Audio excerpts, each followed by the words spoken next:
Apenas terminamos un mensaje. Como dijo mi hermano Cayetano, estos folletos son para que avancemos hasta donde podamos cuando estamos juntos, y lo que no avancemos lo estudian ustedes en sus hogares, en las células. Lo que hacemos nosotros es en las células, allí estudiamos, y a veces se nos va hasta un año en el folleto, pero nos ponemos bien ubicados. Dice lectura bíblica, vamos a leer Juan 14, versículos 2 y 3. Juan 14, versículos 2 y 3. En la casa de mi Padre muchas moradas hay. Si así no fuera, yo os lo hubiera dicho. Voy pues a preparar lugar para vosotros.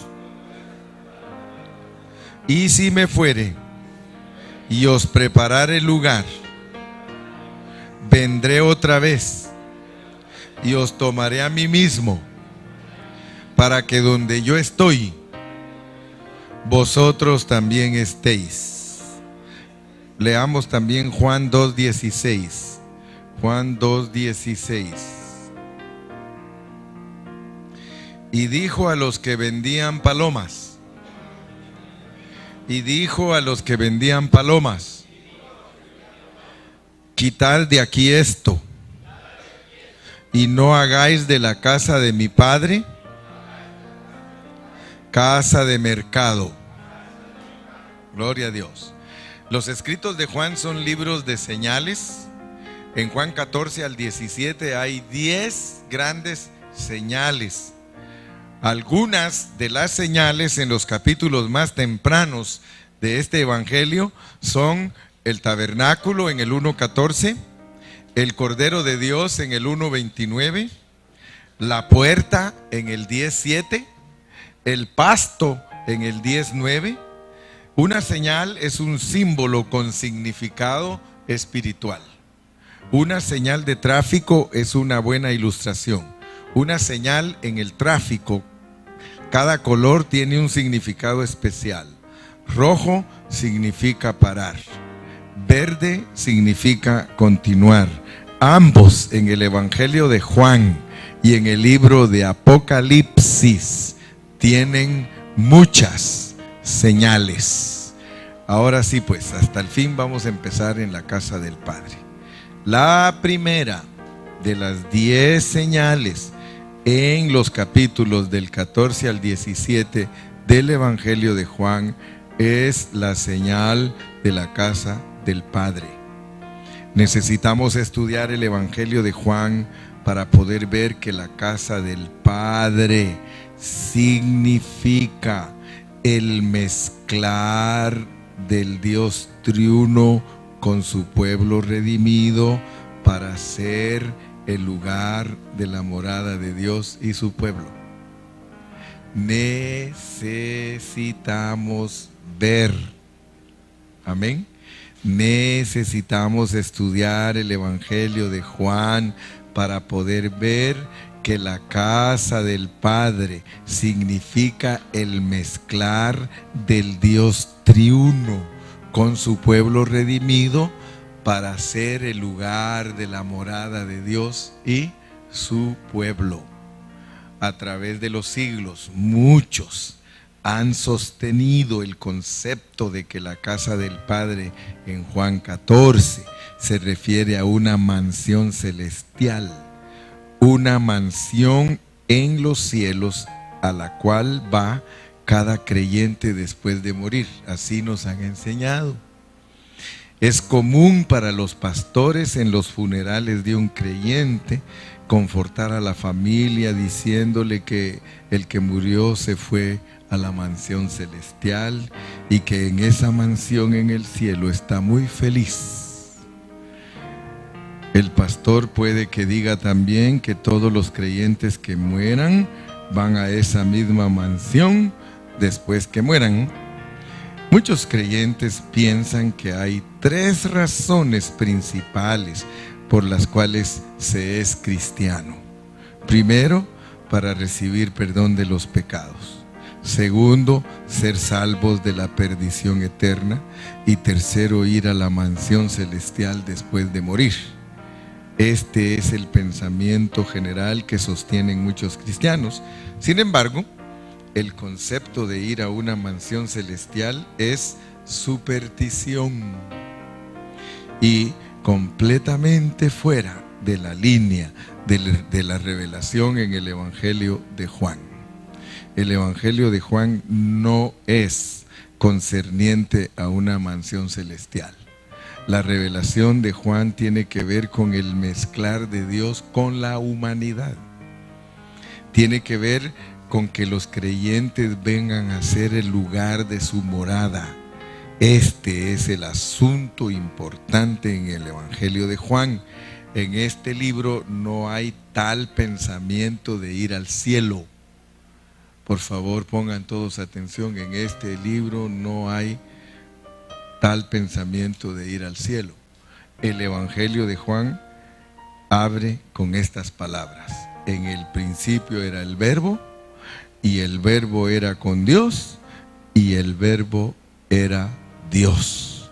Luego se nos dice: y aquel Verbo se encarnó, tabernaculizó entre nosotros, lleno de gracia y de realidad. Versículo 14. Juan continúa diciendo en el 16: porque de su plenitud recibimos todos, y gracia sobre gracia. ¿Cuál es el propósito de que la palabra se encarnara llena de gracia y de realidad? ¿Sería para que nosotros nos fuésemos al cielo? Ese pensamiento es ilógico y fuera de la marca. En el Evangelio de Juan, la casa del Padre no significa una mansión celestial.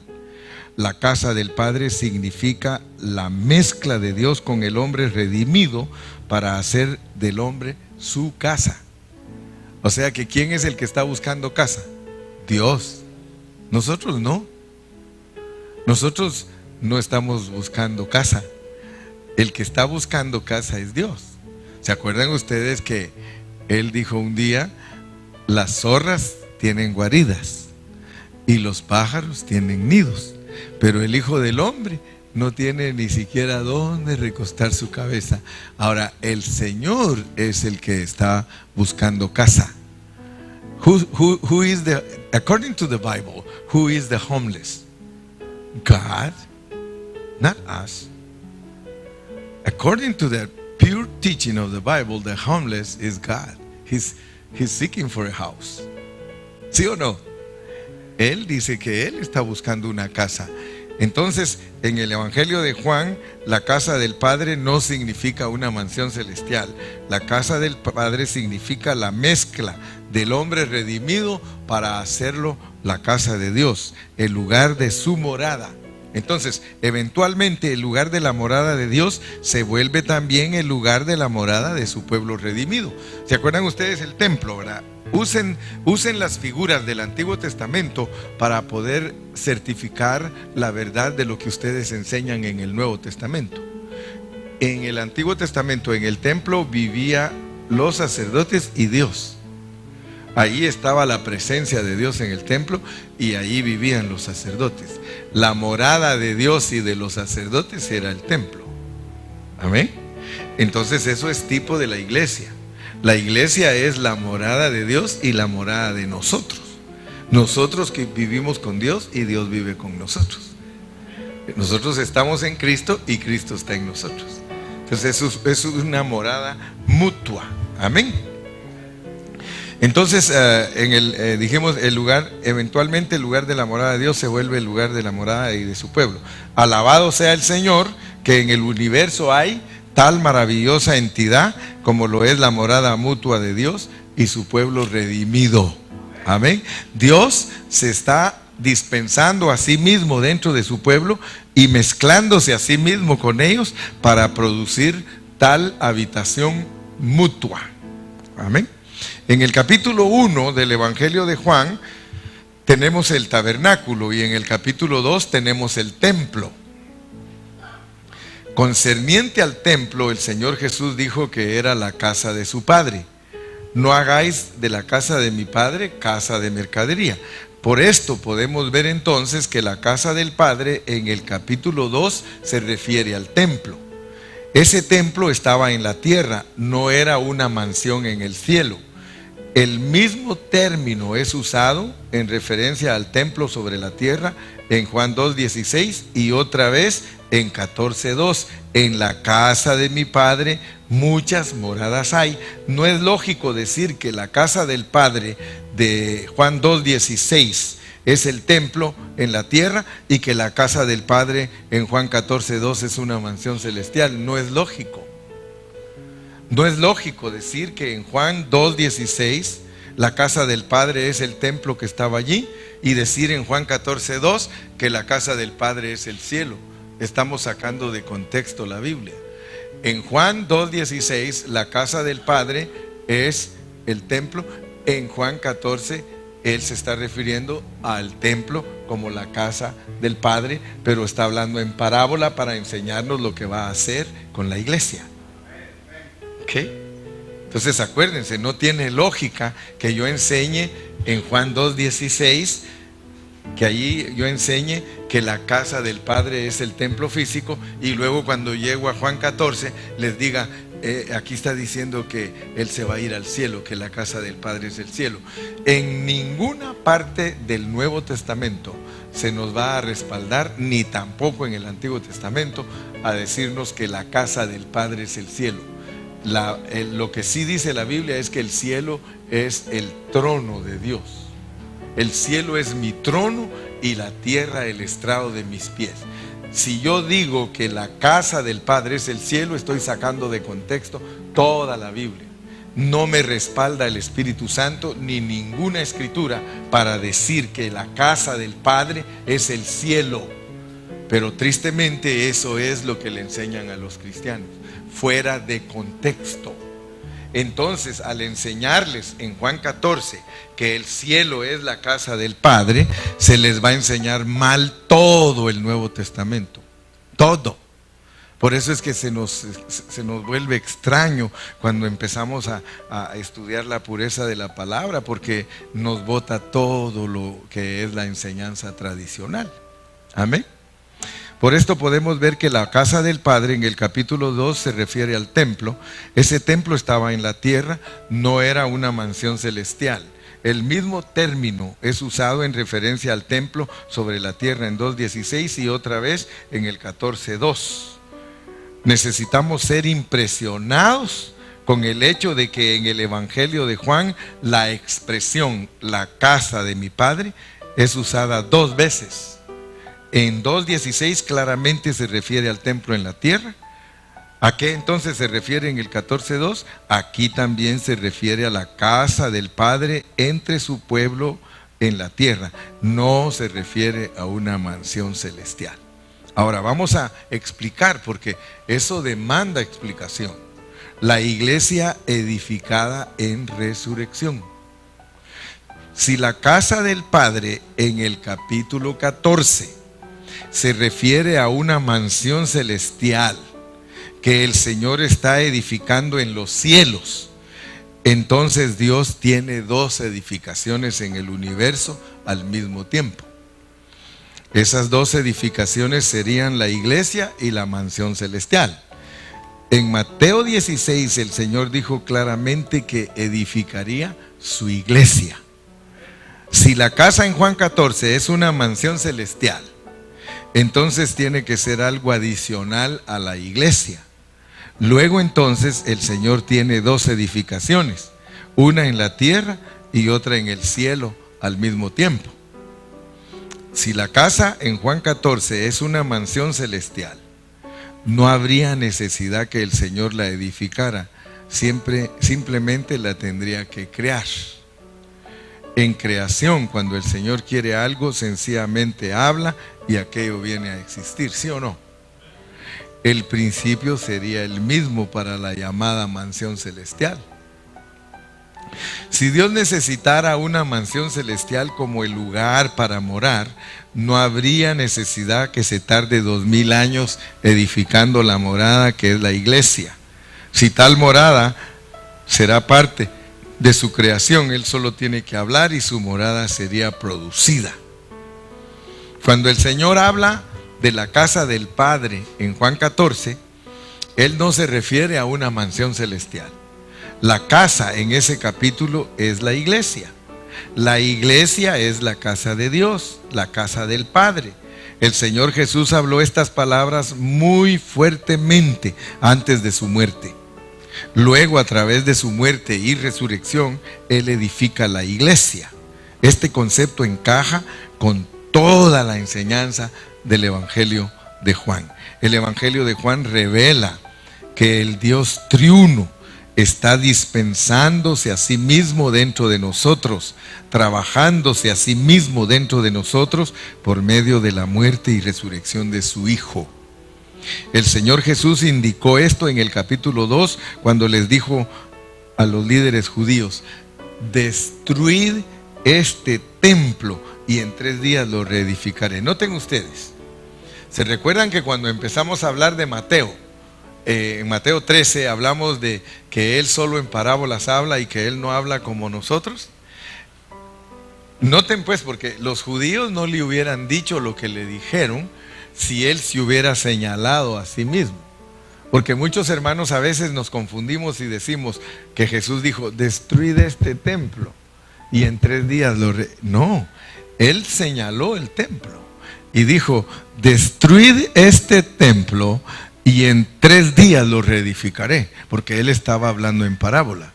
Si no, los judíos no le hubieran dicho: ¿cómo tú dices que en 3 días reedificarás ese templo si a nuestros padres les costó 46 años hacerlo?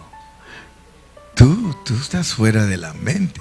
Pero luego dice la Escritura: mas Él hablaba de su cuerpo, ¿verdad? Entonces noten pues, porque si no, no vamos a comprender a Jesús. Él, cada vez que está dando una lección para que nosotros entendamos, Él se dirige a lo que está haciendo. Él no está: miren, yo quiero decirles que todos ustedes son unos ciegos. Él no habla así. Él, para hablarle a todos los que están ahí, Él agarra a un ciego y le hace lodito con saliva y le echa en los ojos. Y todos los que están ahí sentados están viendo y miran el milagro y se gozan con el milagro, pero no captan lo que Él está diciendo. Él les está diciendo: todos ustedes que están ahí viendo este milagro que estoy haciendo, todos ustedes son ciegos. Y si ustedes no alcanzan a ver lo que les estoy predicando, porque yo solo así predico, este cieguito vamos a reabrirle los ojos. Ya le eché lodito, ahora vaya a lavarse al estanque. Lo está mandando a nosotros. El Señor nos da lecciones. La saliva es su palabra. El barro somos nosotros.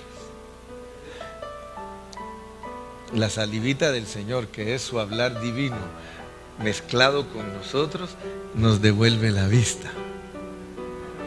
¿Ay?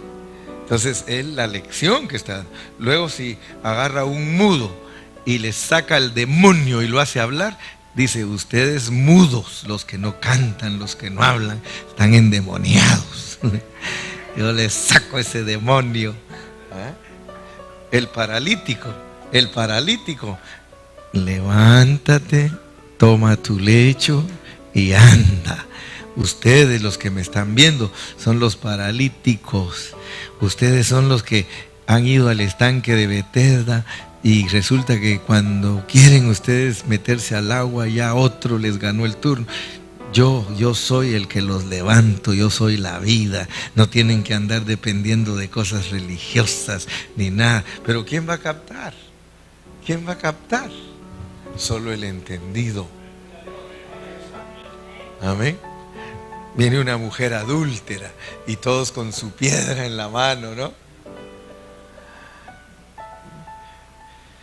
Y él se pone a escribir en la tierra, dice. Y todos se quedaron viendo y escribiendo él en la tierra. Algunos escritores dicen que lo que estaba poniendo era, dice, como se tuvieron que ir uno por uno, escribía el nombre y decía fulano de tal, has hecho esto y esto. Empezó a echar a los más grandes, porque se dice que se fueron desde el más grande hasta el más pequeño, y empezó a sacudirse a los grandes, a esos fariseotes, feyotes. Estos empezó a escribir los pecados de ellos, dice, y se empezaron a ir uno por uno y a uno por uno, y hasta el más chiquito, tal vez uno que se estaba robando las ofrendas, y tú, el chiquitito dices, robándote las ofrendas. ¿Cómo que quieres apedrear a esta pobre mujer? Y entonces cuando ya se levanta, dice, mujer, ¿y dónde están los que te acusan?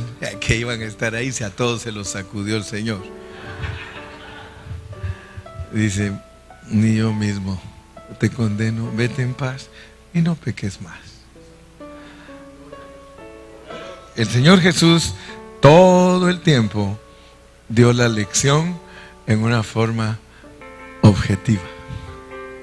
Siempre usaba los medios para poder dar a entender lo que Él quería decir. Amén. Un día dice que le dijo a los discípulos, dice, hay que darles de comer a todos estos, dice, hay que darles de comer. Y 200 denarios, Señor, no alcanzaría para comprarle comida a toda esta gente. Además, ni hay comida aquí en este pueblo para esta gente. Bueno, dice, esto dijo porque quería saber qué contestaba el discípulo. Había otro que tenía un poquito de más fe y entendió, dijo, no, Señor, aquí hay unos panes y unos peces, aquí hay un niño que carga unos panes y unos peces. Él estaba dando lecciones, dio lección a uno, luego otro, ese estaba más elevado porque ese dijo, Señor, tú has multiplicado la comida, yo tengo fe que la puedes multiplicar. Ya vieron que era lo que él quería darle a entender a toda la gente, que todos tenían hambre, pero hambre espiritual, y que no lo siguieran por la comida material, sino por el hambre espiritual, y él mismo dice ahí lo que es el hambre y cómo se satisface el hambre. Entonces él todo el tiempo nos va a hablar de esa manera. Cuando usted lea la Biblia, agárrela de la misma manera, porque así está escrita. Destruid este templo y en 3 días lo reedificaré. Él hablaba de su cuerpo, entonces estaba hablando de que la iglesia iba a ser edificada en resurrección. Destruid este templo y en 3 días lo reedificaré. La iglesia edificada en resurrección. Cuando el Señor habla de la casa del Padre en Juan 14, Él no se refiere a una mansión celestial, porque la casa en este capítulo es la iglesia. La iglesia es la casa de Dios. El Señor Jesús habló estas palabras muy fuertemente antes de su muerte. Luego el Evangelio de Juan señala que Dios se está dispensando a sí mismo.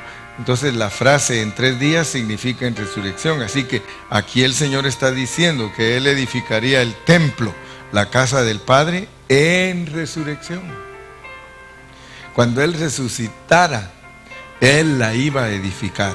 Pareciera que les dice a los religiosos, destruyan este templo, la casa de mi Padre, y yo en resurrección la levantaré. Por esto podemos ver que los capítulos 2 y 14 del Evangelio de Juan corresponden al uno al otro.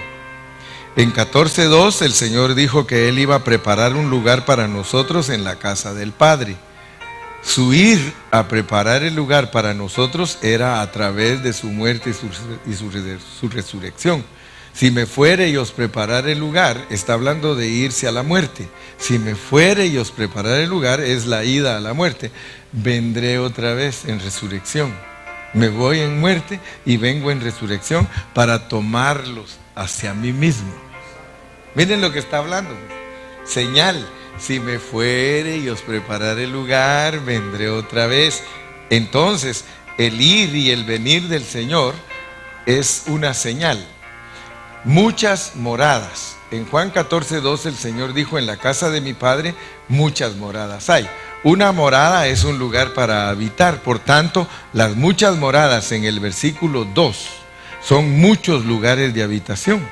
En el versículo 23 el Señor dijo: si alguno me ama, mi palabra guardará, y mi Padre le amará, y vendremos a él y haremos morada con él. En el versículo 2 y el 23 se usa la misma palabra griega para morada. La única diferencia es que en el 2 es una palabra plural y el 23 es singular. Juntos estos dos versículos indican que las muchas moradas del Padre son los muchos creyentes. La casa del Padre es de hecho el cuerpo de Cristo, y el cuerpo de Cristo está compuesto de muchos creyentes como miembros. Cada miembro del cuerpo de Cristo es una morada de la casa del Padre. ¿Piensa usted que Dios no tiene un lugar completo para morar en los cielos y que es necesario que Él edifique uno allí? ¿Cree usted que mientras el Señor está edificando la iglesia en la tierra, Él está también edificando una mansión celestial para el Padre? La creación de Dios fue completa hace ya mucho tiempo. Esto significa que en los cielos también se completó y que no hay necesidad de edificar algo adicional en los cielos. Sin embargo, es todavía necesario para la iglesia, pueblo escogido de Dios, ser edificados.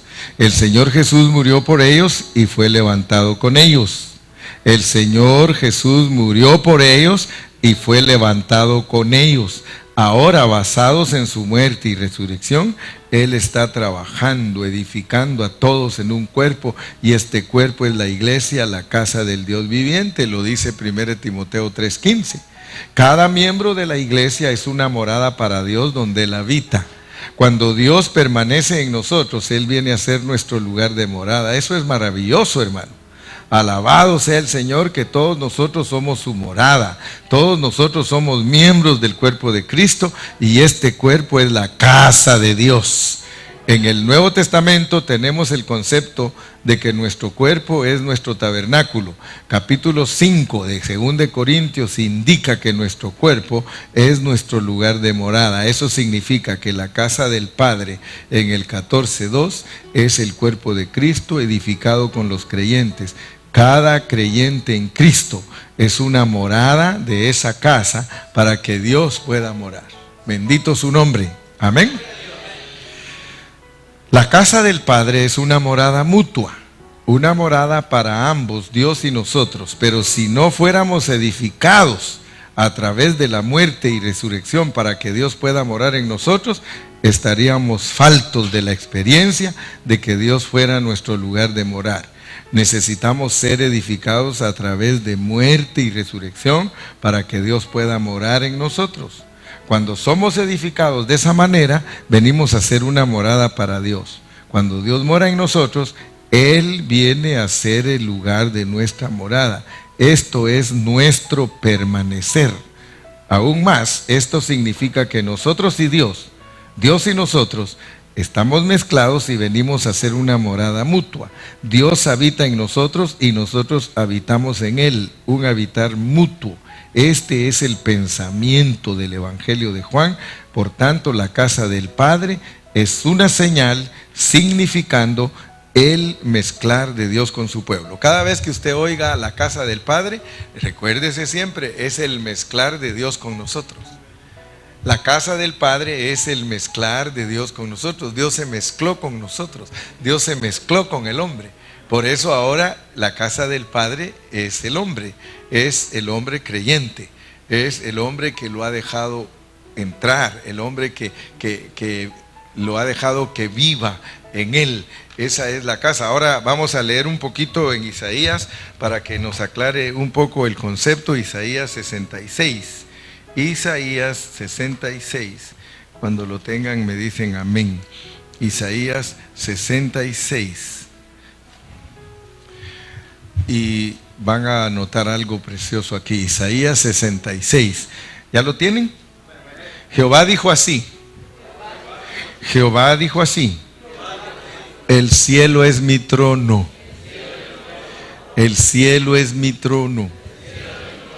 Y la tierra, estrado de mis pies. O sea que Dios ahí se revela como un gigante, ¿verdad? Se revela como un gigante. Dice: el cielo es mi trono y la tierra el estrado de mis pies. Miren de qué tamaño soy, está diciendo. Miren de qué tamaño soy. El cielo es mi trono y la tierra el estrado de mis pies. Y entonces pregunta, dice, ¿dónde está la casa que me habréis de edificar? ¿Y dónde el lugar de mi reposo? Como Él se revela como gigante, de que si alguien quiere, porque los católicos creen que el templo es la casa de Dios, igual que los judíos, ¿verdad? Ellos siguen creyendo eso. Dice, oh, dice la casa de... Y puede ser que nosotros también, porque nosotros tenemos muchos cantos que dan la idea de que este lugar es la casa de Dios. Porque si les pregunta, dice, ¿a dónde vas a ir? A la casa de Dios. Yo me alegré con los que me decían, a la casa de Jehová. Ese es Antiguo Testamento y eso nos confunde. Si ustedes cantan ese canto, nos confundimos y seguimos otra. En vez de ir para adelante, vamos para atrás. Pero todos los hermanos cantan, yo me alegré con los que me decían, a la casa de Jehová iremos. Pero si nosotros somos la casa, tenemos que cambiar la letra. Yo me alegré con los que decían, la iglesia es la casa del Señor. Entraré por sus puertas con acción de gracias. Bueno, entonces, ¿qué somos cristianos nuevotestamentarios o somos cristianos antiguo testamentarios? Estamos mezclados. Cantamos cosas que no son ciertas en nosotros.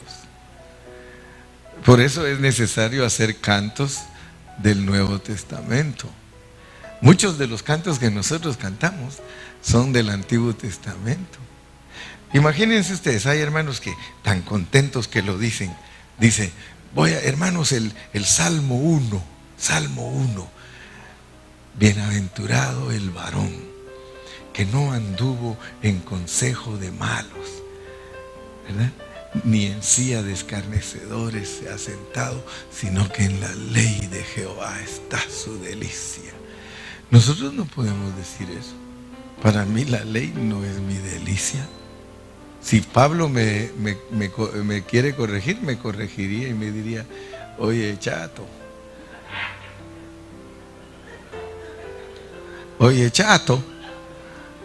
estás equivocado. Porque nosotros debemos saber pasar el Antiguo Testamento al Nuevo. Porque si no lo sabemos pasar, nosotros hacemos una mezcla y somos judío-cristianos. Y la Biblia dice que no hay judío ni griego. Aquí solo hay cristianos, aquí solo hay solo hay nuevo hombre. Entonces ustedes tengan cuidado cuando enseñan cosas del Antiguo Testamento, porque en esto de la casa del Padre, dice, el cielo es mi trono, la tierra estrado de mis pies. ¿Dónde está la casa que me habréis de edificar y el lugar de mi reposo? Y si siguen leyendo, ahí dice cuál es la casa de Él. Sigamos leyendo. ¿Cómo dice el versículo número 3 o el 2? Mi mano hizo todas las cosas. O sea que Él ya hizo su casa. Por eso está revelando. Mire, dice, mi mano hizo todas estas cosas y así todas estas cosas fueron, dice Jehová. Porque miren cuál es la casa de Él. Aquel que es pobre y humilde de espíritu y que tiembla a su palabra. Mi mano hizo todas estas cosas. Ustedes me quieren edificar casa, ¿y qué? Si yo soy el que la hago con mis manos. Sobre esta roca edificaré mi iglesia. Dice, miraré a aquel que es pobre y humilde de espíritu y que tiembla a mi palabra.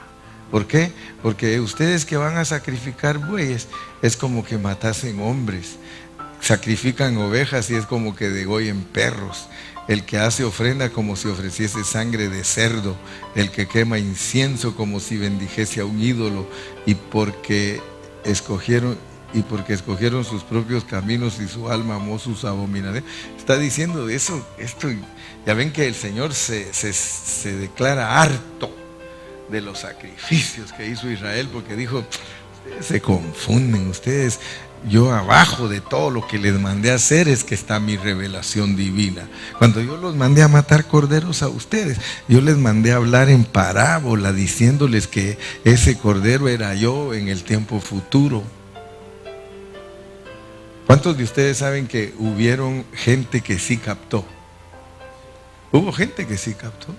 Mataban el corderito y yo estoy seguro que se presentaban así y decían: aquí traigo este corderito, yo sé que no es este el cordero verdadero. El cordero verdadero va a ser sacrificado un día por los pecadores, pero ese va a venir en el futuro. Yo soy de fe, pero tengo que presentar esta ofrenda por cuestión de culto, por cuestión hasta que venga el momento glorioso del verdadero cordero. Así hacían ellos. ¿No ven que el rey David, por revelación del Espíritu, él sabía que él había ofendido a Dios, pero él sabía que Dios perdonaba? Por eso él, ya vieron, por el Espíritu escribió salmos, como por ejemplo, él escribió el Salmo 51.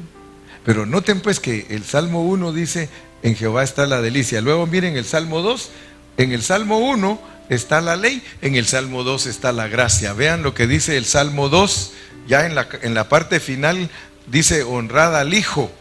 Ese sí es para nosotros. El Salmo 2, ¿en qué versículo dice honrad al Hijo? 12, ¿verdad? 2:12. ¿Cómo dice? Honrad al Hijo, ¿para qué?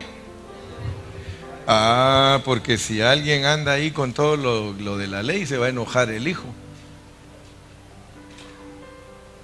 Si nosotros seguimos cantando cosas del Antiguo Testamento, se va a enojar el Hijo. Porque en el Nuevo Testamento hay que honrar al Hijo. Aquí ya no es Moisés, ni siquiera la Virgen. Aquí es Cristo. Honrad al Hijo para que no se enoje. Imagínense cuántos católicos tienen enojado a Cristo porque andan honrando a la Virgen. Y el Señor dice: honrad al Hijo. Entonces vamos terminando esta partecita. Betel. Betel. En el Antiguo Testamento tenemos Betel. Está en Génesis 28, del 12 al 13, del 16 al 19, luego el 22. ¿Cuál es el énfasis con Betel? Betel significa la casa de Dios. De acuerdo a Génesis 28, en Betel vemos una piedra con aceite derramado sobre ella.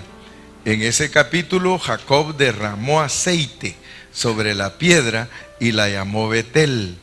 Esto significa la casa de Dios. Está compuesta de piedra y aceite. Piedra y aceite. Ustedes saben que la piedra representa a Cristo y el aceite el Espíritu. El aceite derramado sobre la piedra es que Cristo es el Espíritu. Él es el Espíritu. Amén. Piedra significa gente transformada por Dios.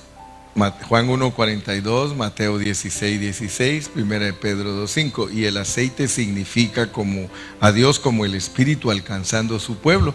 Aquí vemos el mezclar de Dios con su pueblo. Con Betel tenemos también la puerta del cielo con la escalera sentada sobre la tierra alcanzando el cielo. Juan 1:51. Esa escalera trae el cielo a la tierra y une la tierra con el cielo. Experimentamos esa escalera en la vida de la iglesia. La vida de la iglesia es la puerta del cielo, y en la vida de la iglesia tenemos el sentir de que el cielo nos es traído a la tierra y que la tierra se une con el cielo. Eso es Betel. Betel, la casa de Dios. Dios le reveló a Jacob lo que iba a ser la iglesia, la casa de Dios, puerta del cielo. Amén. El tabernáculo, en Éxodo 25 tenemos el tabernáculo, un lugar santo para el morar de Dios. Ahí lo describe en Éxodo 25, versículos 8 y 9. Y luego el tabernáculo fue construido de madera de acacia, forrado con oro. Éxodo 26, 15 y 29. Como la acacia significa humanidad y el oro significa divinidad, aquí tenemos la mezcla de la humanidad con la divinidad. Cuando ustedes leen en Éxodo que las tablas iban forradas de oro, la tablita iba cubierta de oro, la parte tablas no se miraba, es la humanidad, y la parte oro es la vida divina. Nosotros con Cristo somos la mezcla de la piedra con el aceite y la tabla cubierta con oro. Luego tenemos, dice, aún más, el tabernáculo estaba sostenido por y cubierto con la redención de Cristo. Éxodo 38, 27 y 26, 14. El tabernáculo descansaba sobre 100 basas de plata.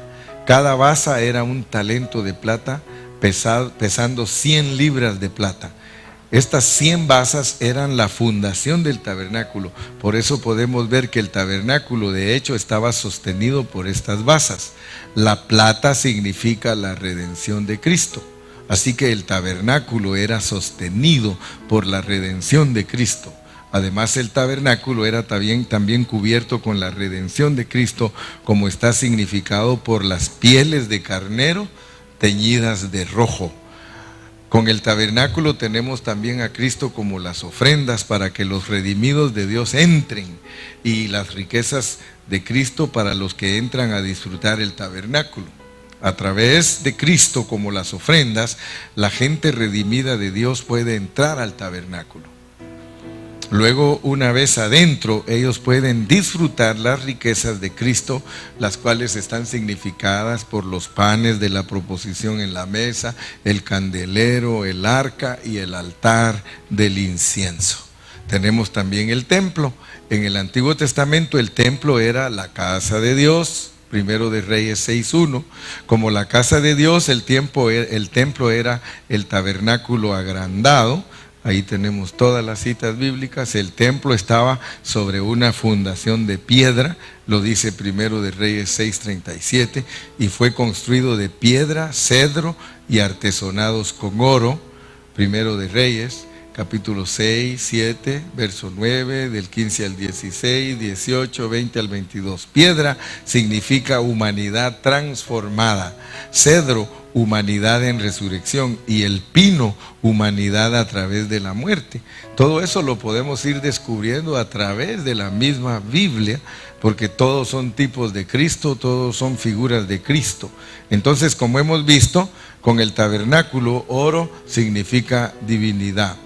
Por tanto, con el templo, una vez más tenemos el mezclar divino con la humanidad a través de muerte y resurrección y transformación. Todos los detallitos que nosotros podemos ver en el Antiguo Testamento, todos al final solo nos van a llevar a mostrarnos que nosotros los cristianos somos una mezcla con el Dios triuno. El Señor Jesucristo es divino humano, nosotros somos humanos divinos. Él nos ha hecho divinos. El templo era también el lugar de descanso de Dios, y esto satisfacía su deseo para siempre. Era también el lugar de provisión para su pueblo. Allí en los Salmos ellos hablan de que disfrutaban de las delicias. Ellos se gozaban con ese templo, pero era para mostrarnos a nosotros en el futuro el gozo que debe producir Cristo para nosotros. Amén.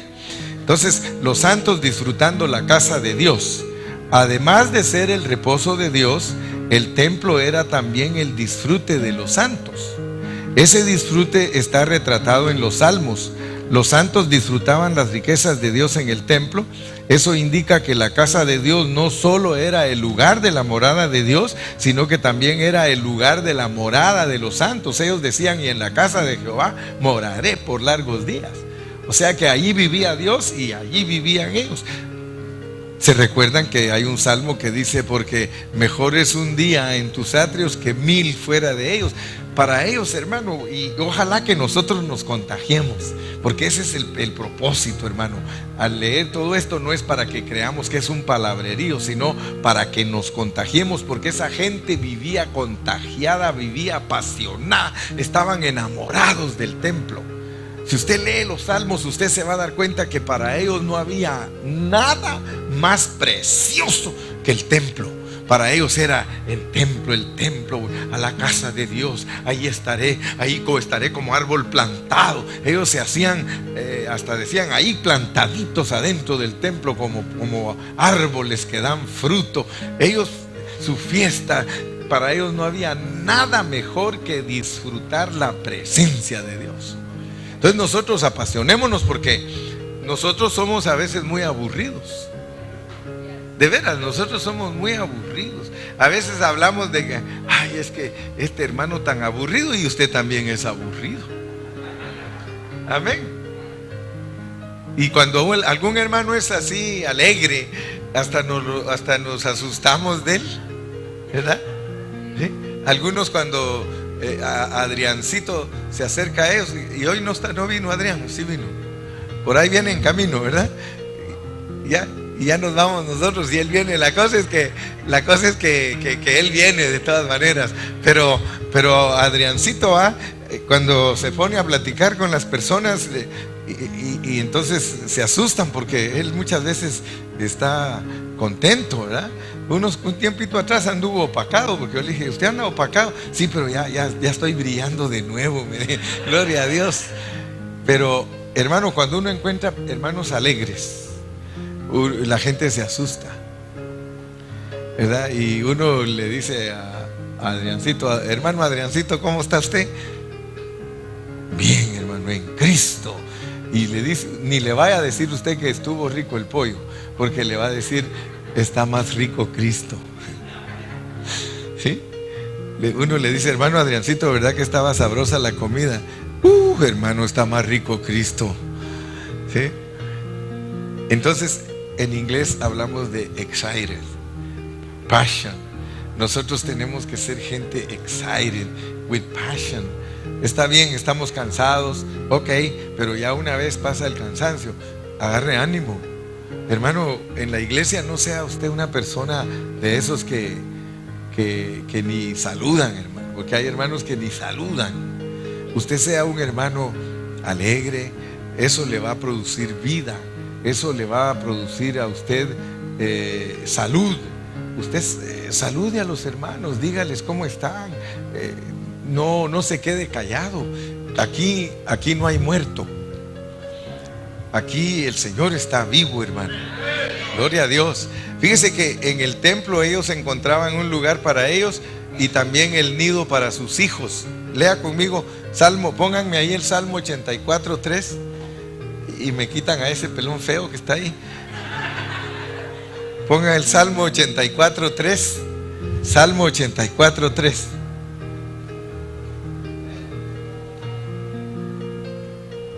Ya casi terminamos por hoy, hermano. Ya casi nos echamos la tarea de hoy. Y vuelvo a felicitarlos. Y me felicito yo también que aguanté. Aleluya. En el templo ellos encontraban un hogar. Mire lo que dice Salmo 84:3. Salmo 84:3.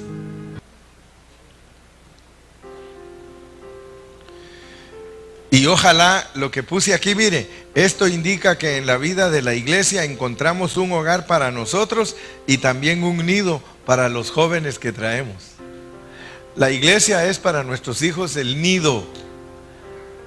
Ayude a entender a sus hijos que este es el nido. Amén. Es la casa para nosotros y el nidito para nuestros hijos. Si usted le enseña eso, y eso los salmistas lo entendieron, Salmo 84:3, primero Dios, en el milenio lo vamos a tener ahí.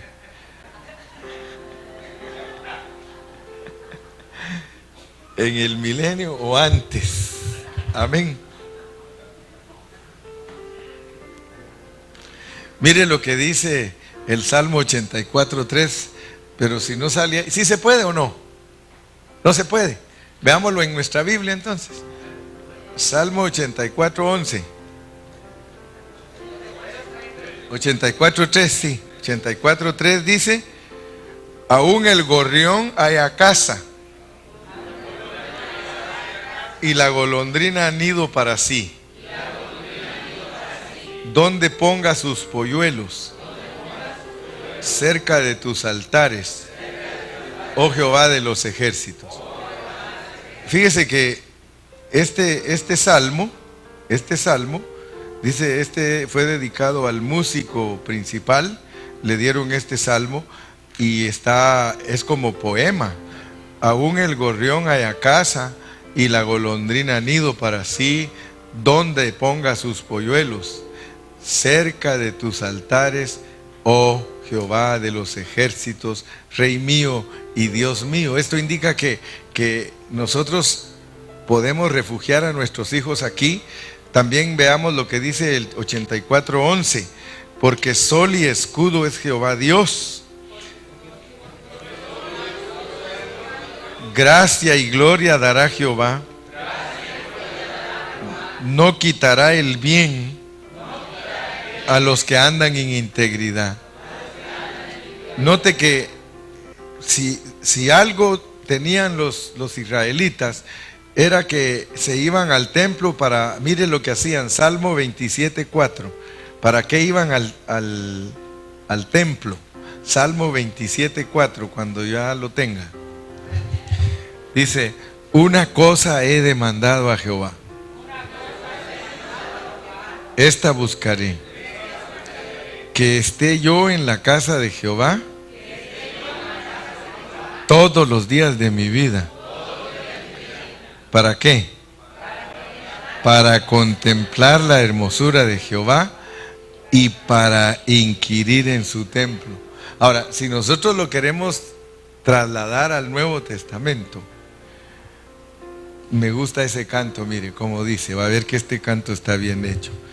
Cristo es muy hermoso, contemplémosle a Él. Cristo es muy hermoso, la diadema de los cielos. Cristo es muy hermoso, contemplémosle y veremos lo hermoso de Cristo, en nosotros manifiesto. Lo hermoso de Cristo, en nosotros manifiesto. Allá ellos iban al templo para contemplar la hermosura de Jehová.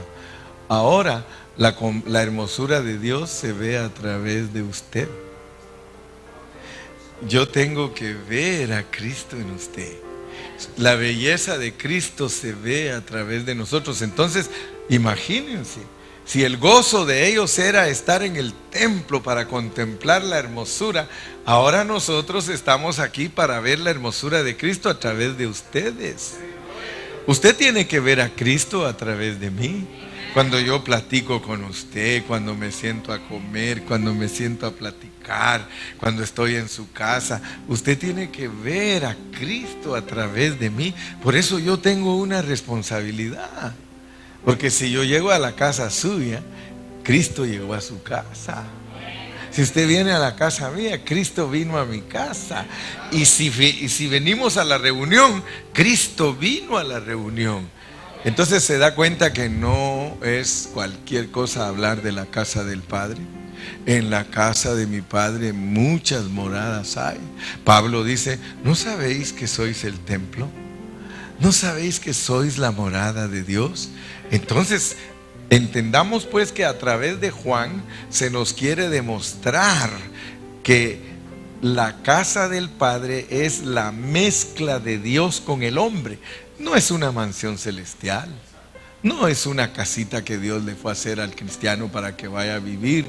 Es el lugar de la morada de Dios. En la casa de mi Padre muchas moradas hay. Si no fuera así, yo os lo hubiera dicho. Voy pues a preparar lugar. Así que en esta hora, gracias a Dios, terminamos con ese punto. No es una mansión celestial. Necesitamos ser impresionados profundamente con el hecho de que la casa del Padre en Juan 14:2 no es una mansión celestial. Sea usted, hermano, impresionado en esta tarde. Traer ese pensamiento de la mansión celestial dentro del Evangelio de Juan puede ser comparado con traer un elemento extraño en su cuerpo. Cada parte de nuestro cuerpo es orgánico, pero un elemento extraño agregado a él no es una parte orgánica. Traer el pensamiento de que tenemos una mansión celestial dentro del Evangelio de Juan es para inyectar dentro de él algo que no es de vida. Es básicamente contra el principio de Dios. Es contra el principio del Espíritu Santo creer que tenemos una mansión celestial. Usted es la casa de Dios. Usted es la morada de Dios. En usted es donde vive Dios. Amén. Porque si usted no entiende eso, ¿cómo va a comprender que Dios le está pidiendo que lo exprese? Dice que somos transformados de gloria en gloria. Nosotros, Cristo, hermano, tiene que ser visto en nosotros.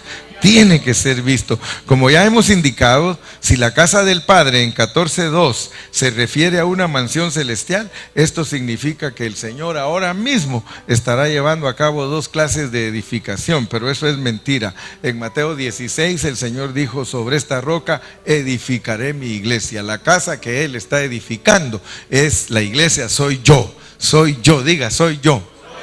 Yo soy la casa de Dios. Lea Hebreos 3:6. Hebreos 3:6.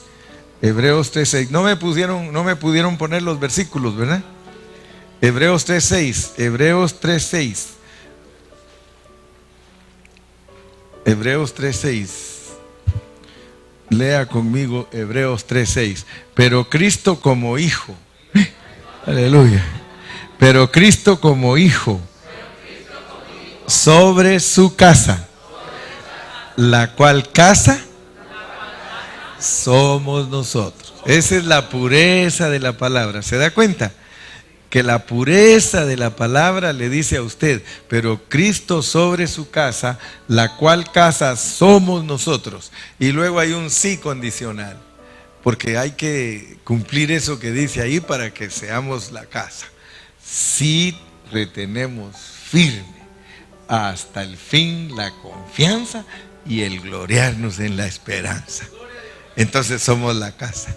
Porque la casa tiene que guardar esa confianza, de retener firme algo. Pero mi punto importante es: pero Cristo como hijo sobre su casa, la cual casa somos nosotros. En el Nuevo Testamento decir que la casa de Dios es una mansión celestial es herético, es erróneo, porque el Nuevo Testamento no enseña que el cielo es la casa de Dios, ni que es una mansión celestial. Lo que sí enseña es que somos nosotros. La casa de Dios somos nosotros. La casa del Padre somos nosotros. La casa del Padre es la iglesia. Por eso los hermanos que descubrieron esa verdad más profunda ya no cantaron, porque mire cómo se cantaba antes, porque no había revelación. I have a home in glory land that outshines the sun. I have a home in glory land that outshines the sun. Un palacio tengo allá más lindo que el sol. Ese ya no lo podemos cantar, porque Dios perdona la ignorancia, pero no tolera la necedad. ¿Cómo le vamos a seguir cantando cantos que no dicen la verdad? Usted sabe que en el tiempo pasado los hermanos más se basaron en los cantos que en la Biblia, y por eso hoy los hermanos creen más los cantos que la Biblia. Porque ya vieron ese canto, un hermano tal vez lo hizo sinceramente, pero sinceramente ignorando la realidad. Ya está muerto el que lo hizo ese canto, porque él dijo: un palacio tengo allá más lindo que el sol. O en cambio, un hermano, cuando ya entendió, usó la misma música y le puso: ya tenemos un hogar que brilla más que el sol, donde los hermanos todos juntos están. Es la iglesia del Señor. Yo ya tengo un hogar donde... Y expresó la nueva revelación. Ya la iglesia es nuestro hogar. Es el hogar de Dios, pero es nuestro hogar. Haga de la iglesia su hogar. Este es nuestro hogar, hermano. Nosotros somos familia. Allá nos vamos a nuestras casitas y ahí vivimos, pero como familias carnales, pues, y vaya si no carnales, bien carnales. Ahí nos peleamos, ahí discutimos, ahí, hermanos, sale lo que realmente somos. Dice, ¿quieres conocer a Andrés? Vive con él un mes. Ahí en la casa. Por eso es que a veces aquí resultan los problemas, porque aquí es nuestra casa. Somos familia. Gloria a Dios. Amén. Entonces, nada de mansión celestial, hermano. Ya Paulino Bernal se quedó atrás con la mansión. Porque cuando cantó una canción que le hicieran un palacio al que le habló de Cristo. Fíjese, ¿verdad? ¿Se acuerdan que hizo una canción, hazle un palacio? ¿Verdad? Y algunos por ahí a veces usted los encuentra que como están acostumbrados a que todo es de panzazo. Yo me acuerdo de un hermano que decía, aunque sea un ranchito ahí que Dios me haga, dice. Yo, mire hermano, la idea, si lo que Dios nos quiere es a nosotros hacernos el lugar de su morada, pero oiga, nosotros no somos cualquier cosa. Porque la nueva Jerusalén, que es la morada eterna de Dios, porque primero ya vieron que Él en un tabernáculo, después en un templo, después en nosotros, como templo pasajero, pero luego viene la nueva Jerusalén, que el templo agrandado se vuelve una ciudad, porque nosotros nos volvemos una ciudad, que está ahí en Apocalipsis, y que Juan dice, yo Juan vi la santa ciudad descender del cielo, ataviada como una esposa para su marido. O sea que la casa se vuelve una esposa. Bendito sea Dios.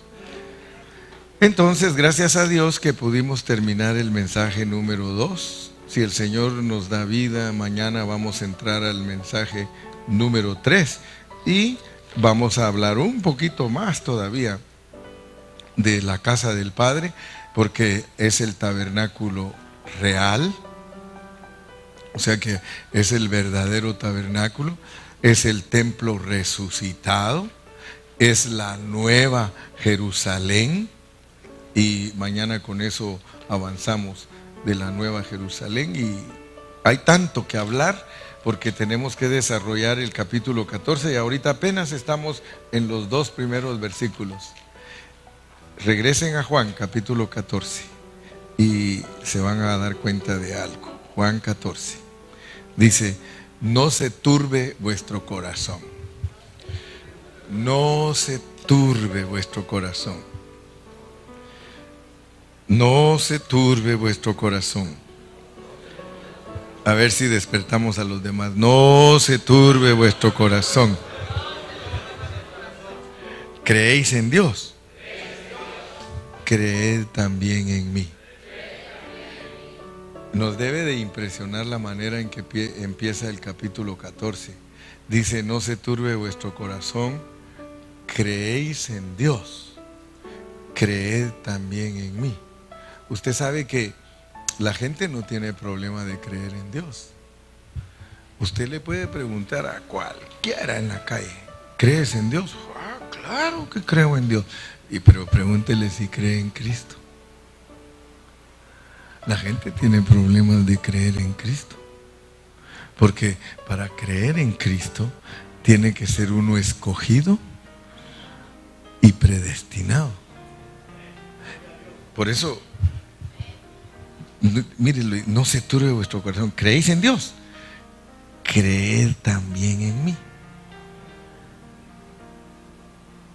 La gente no tiene problemas de creer en Dios.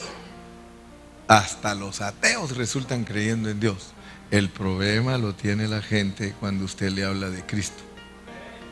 Entonces por eso Él le tuvo que decir a sus discípulos, no se turben. Ustedes creen en Dios, es el Dios del Antiguo Testamento, pero resulta que el Dios del Antiguo Testamento ahora se encarnó y soy yo. Soy yo. Crean en mí. Crean todo esto que yo les voy a enseñar. Créanlo porque soy Dios encarnado y se los voy a enseñar. Amén. Entonces, gracias a Dios. No sé si tienen alguna pregunta. Tenemos unos minutitos por si hay preguntas de algo que no entendieron. Por favor, ahorita pregunten. Algo que no hayan entendido. O si tienen alguna preguntita de algo que no está muy claro. Para eso estamos aquí. ¿Alguna preguntita? Entonces cuando se le acercó el pescador y ellos oyeron la voz y dijeron, ¿eres tú Cristo? Pero no lo reconocieron como Cristo. El pescador les dijo, miren sus mallas a este lado. Ahí es donde se manifestó Cristo en ese hombre. De lo que estás hablando tú, pues. Sí. Se manifestó Cristo dentro de ese hombre, aunque no lo reconocieron, estaba Cristo dentro. Sí. El Cristo. O sea que ellos al ver decían, este es el hijo de José y María. Cuando le dijo que te echara la red ahí. Sí, cuando vinieron 10 desafiados que no habían pescado nada, Oh, sí, al final de Juan. yo les digo, Échenla ahí. ¿quién es Cristo? Pero no Sí, lo sí. conocían, no se parecía a Cristo. Y se dieron cuenta que él era cuando agarraron toda la cantidad de peces. Sí, entonces lo que queremos decir también es de que sí, o sea que tenemos que creer. Por eso dice, no se turbe vuestro corazón ni tenga miedo. Creéis en Dios, creed también en mí.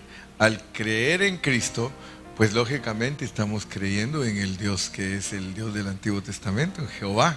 Porque Cristo es Jehová Plus. Jehová Plus. Ese es Cristo. Porque los judíos conocen al Dios verdadero, pero no tienen el plus. Y Cristo es Jehová Plus. ¿Por qué? Porque es Jehová volviéndose hombre. Dios del Antiguo Testamento, que es espíritu, se hizo hombre porque tenía que entrar en nosotros. No hay manera que Dios entre en nosotros, porque como Padre es la fuente, es inaccesible. Como Hijo, físicamente, viene para tomar cuerpo, pero tampoco como hombre con cuerpo físico nos puede satisfacer. Por eso Él dijo, el que no coma mi carne y beba mi sangre, está hablando de que si no es crucificado y no muere allí, que no le va a servir tampoco a ninguno. El que no coma mi carne y beba mi sangre no tiene vida eterna. La vida eterna se obtiene a través de la muerte de Él en la cruz del Calvario y el derramamiento de su sangre. Y eso nos hace a nosotros entender. ¿Hay alguna pregunta? ¿No? Hermana Lorena, ¿tiene alguna preguntita? ¿O ya tiene sueño? No. ¿Qué? ¿Tiene alguna preguntita?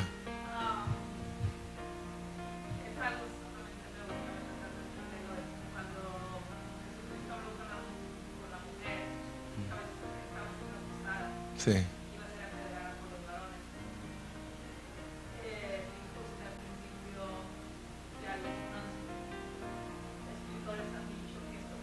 Sí.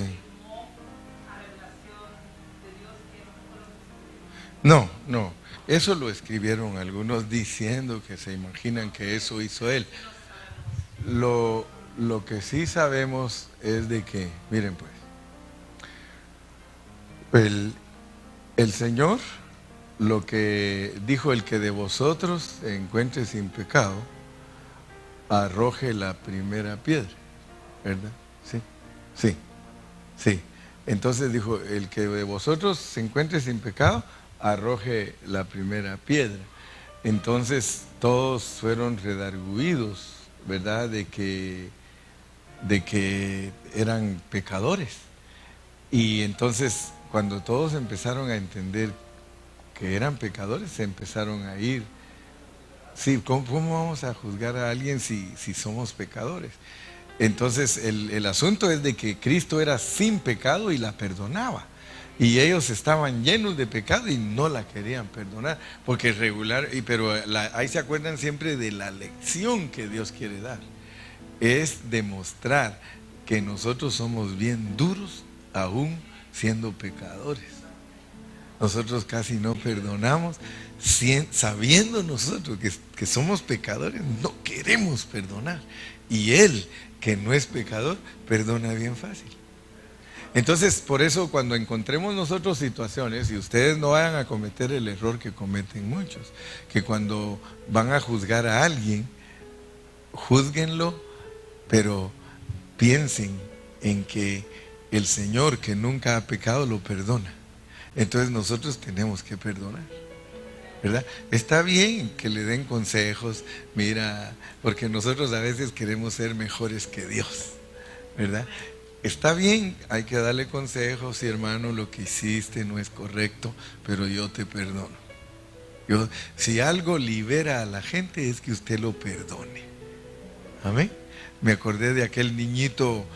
Había un niñito que su mamá lo vestía siempre bien bonito de blanco. Ustedes han visto que hay mamás que cargan a sus niñitos bien arregladitos. Pues esta mamá cargaba siempre a su niñito con un trajecito blanco, y el niñito le gustaba ponerse corbatita de esas de mariposa, y siempre el niñito andaba bien bonito. Y la mamá se preocupaba siempre tenerlo bien bonito. Y un día llovió. Y el niñito salió hacia la puerta de la casa, y el vecinito lo vio y le dio envidia al vecinito, el otro niñito lo vio, y entonces lo que hizo fue que pasó enfrente de él, y ahí estaba el lodo y el agua, y pasó. Y él lo llenó todo de lodo al niño, y el niñito se entró a la casa.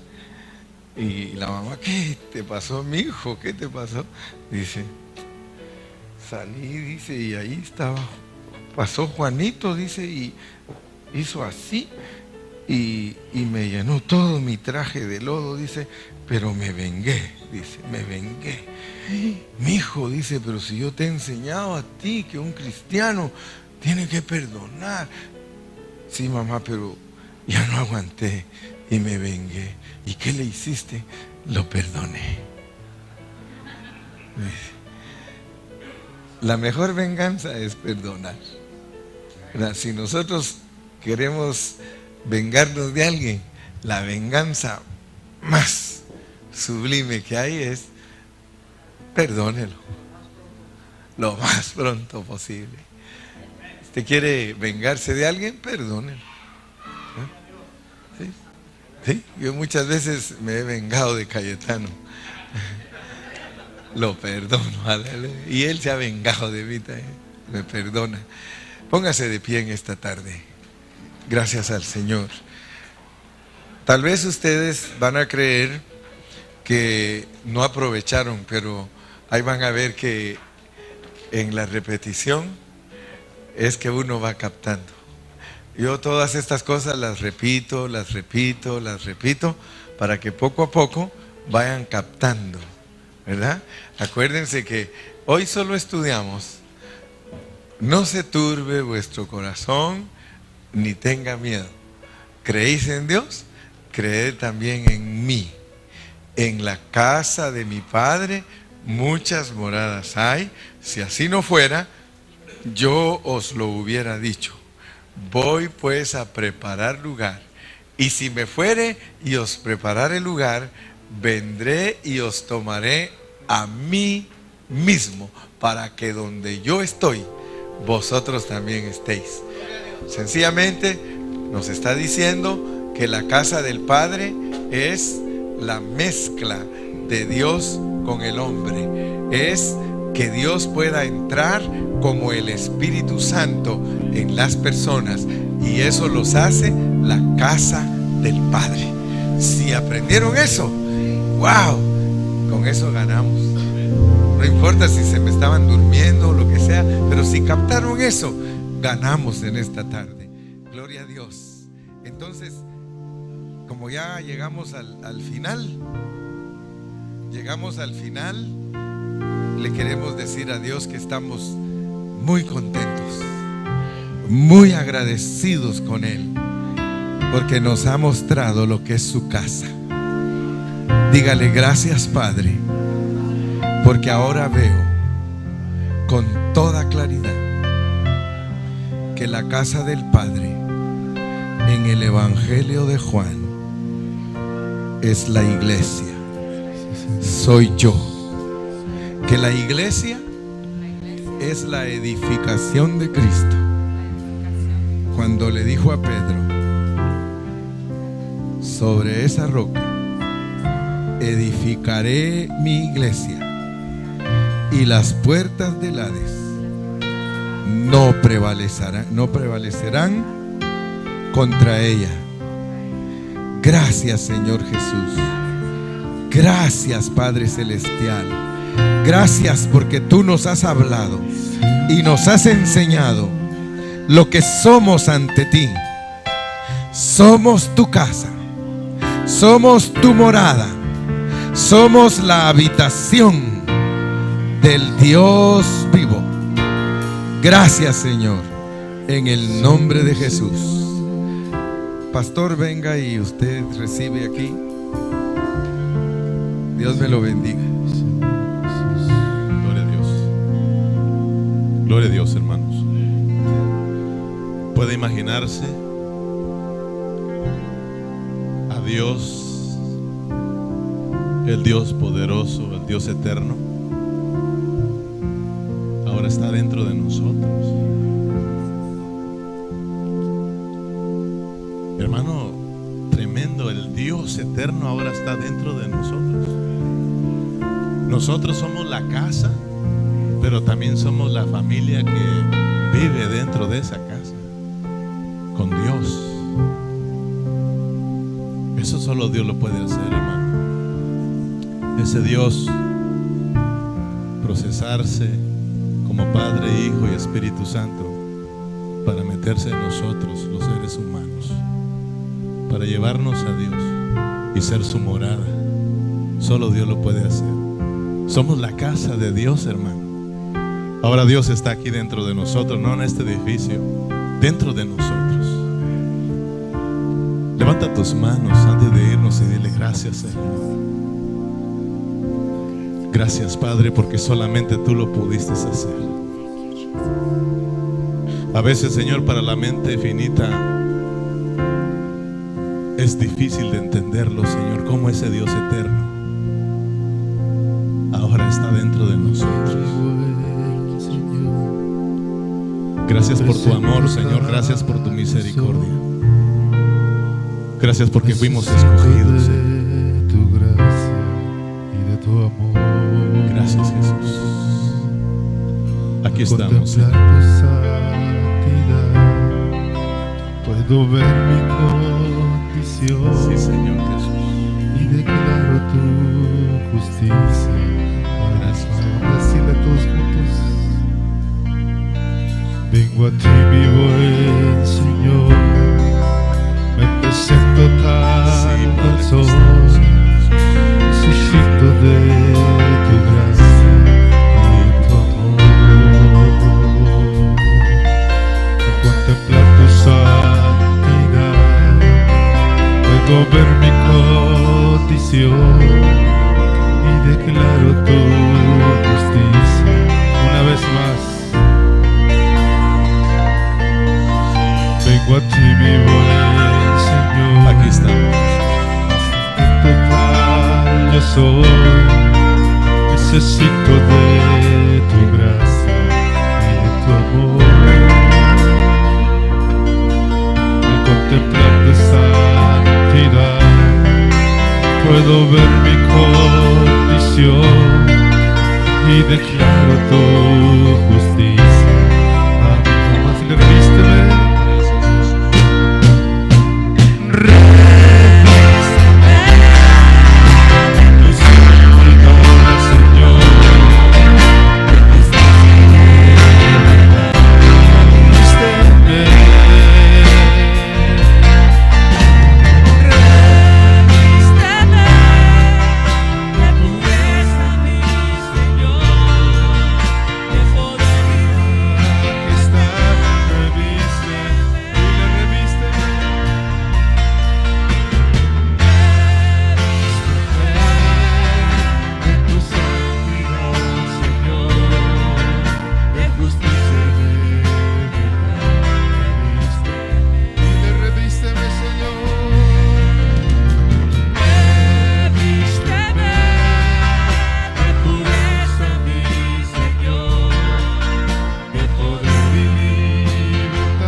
en fe de poder y libertad. Sí, Señor Jesús. Dale un aplauso fuerte a Cristo Jesús. Gracias, Señor Jesús. Oh, te adoramos, Gracias. Jesús. Bueno, llegamos a la parte final de este día. Gracias por haber venido, hermanos. No se le olvide que mañana estamos aquí a la misma hora, a las 10 de la mañana, así es de que para que se acuesten temprano. Queremos darle las gracias a todos los que nos estuvieron acompañando en este Sí, día, Señor Jesús. a los que están siempre en vía internet, pues gracias por habernos acompañado. Los esperamos mañana a las 10 de la mañana. Gracias a todos los que estuvieron sirviendo en este día, las cocineras, los siervos del Señor, gracias por todo el apoyo. Amén. Así de que antes de irnos, queremos unirnos a las peticiones. El hermano David y su esposa, los papás de Gaby Langarica, tuvieron que salir de emergencia porque su hijo se puso gravemente y está en el hospital y tuvieron que salir para Jalisco. Así de que se disculpan y les dice que oren porque está enfermo. Vamos a unirnos a su petición. Y también mi hija me acaba de mandar un texto y que oremos por un amigo de escuela que está muy grave y le dieron solamente algunos años de vida. Entonces vamos a unirnos a las peticiones antes de irnos. Amén. Acompáñenme. Padre, te damos las gracias porque podemos acercarnos a ti, Señor, y orar, Señor. Orar pidiéndote misericordia, Señor. Oramos por nuestro hermano David y su esposa Piedad, Señor, que tuvieron que salir, Señor, de aquí, Señor, para Jalisco, porque su hijo, Señor, está enfermo y queremos unirnos a su petición, Señor, pidiendo que seas con ellos, que les fortalezca, Señor, que su fe no falte en estos momentos difíciles, Señor, y oramos por su hijo, que tú lo fortalezcas ahí, Señor Jesús, que le llenes de tu vida, Padre, y Señor, y que te glorifiques en esa vida, Padre. Que mis hermanos puedan abrir sus labios y bendecir a su hijo, Señor, dándoles palabras de vida eterna, Señor Jesús. Padre, en tus manos está nuestra vida, Señor. Los doctores pueden, Señor, Padre, decir cuánta cosa, pero tú eres el que tienes el control de nuestras vidas, Señor, y tú dices cuándo, Señor, tenemos que partir. Señor, confiamos en ti, Señor, los ponemos en tus manos y bendecimos esta familia, Padre. Señor, también nos unimos a la petición de Karen, Señor, que su compañero de escuela, Señor, ha sido operado del corazón y tiene enfermedades que solo le han dado 5 años de vida, Señor. Que en esos años los pueda aprovechar para buscarte, Señor, pero aún, Señor, el tiempo está en tus manos, nuestras vidas están en tus manos. Oramos por este joven, Señor, que tú te glorifiques. Por Karen, Señor, que la puedas usar para que pueda darles palabras, Señor, a sus amigos ahí en la universidad, Señor, y que pueda dar testimonio de que en ti está la vida eterna, Señor. Y aunque, Señor, y el que crea en ti, aunque esté muerto, vivirá, Señor. Padre, ponemos en tus manos este joven, fortalécelo, la familia de este joven, Señor, fortalece la familia y glorifica tu nombre. Gracias, hermanos. Antes de que nos vayamos a casa, solo les queremos pedir que si por favor nos ayudan un poquito. Esto es para la iglesia local, ¿ok? Solamente para los hermanos de la iglesia local aquí, que si nos ayudan por favor para limpiar un poquito antes de irnos, amén. Esto es para los hermanos de la localidad aquí. Y los demás pues pueden irse a descansar porque mañana nos espera otro día, amén. Entonces vamos a despedirlos contentos con este canto, amén. Y a través de este canto salga de ese lugar, dígale a su hermano, hermano, lo miro mañana a las 10 de la mañana aquí, amén. Dios les bendiga a todos, gracias. Grande y fuerte es nuestro Dios. Grande y fuerte es nuestro Dios. Grande y fuerte es nuestro Dios. Grande y fuerte es nuestro Dios. ¿Alguien puede saltar aquí? Sí, Señor.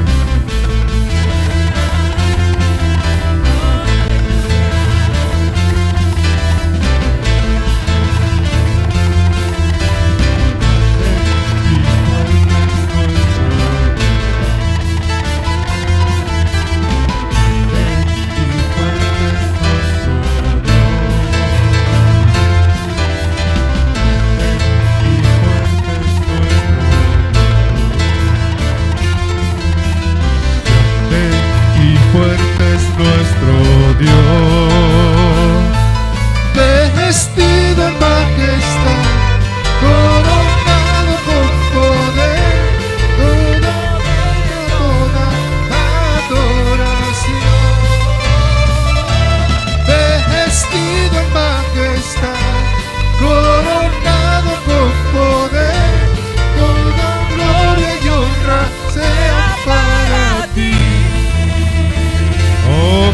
fuerte es nuestro Dios. Una vez más. Y grande y fuerte es nuestro Dios. Grande y fuerte es nuestro Dios. Grande y fuerte es nuestro Dios. Vestido en majestad, coronado con poder, digno de toda la adoración. Vestido en majestad, coronado con poder, toda gloria y honra sea para ti. Grande, Fuerte es nuestro Dios. grande, Fuerte es nuestro Dios. grande, Y fuerte es nuestro Dios. Grande y fuerte. Grande y fuerte es nuestro Dios. Grande y fuerte es nuestro Dios. Grande y fuerte es nuestro Dios. Grande y fuerte es nuestro Dios. Vestido en majestad, coronado con poder, digno de toda adoración. Vestido en majestad, coronado con poder, toda gloria y honra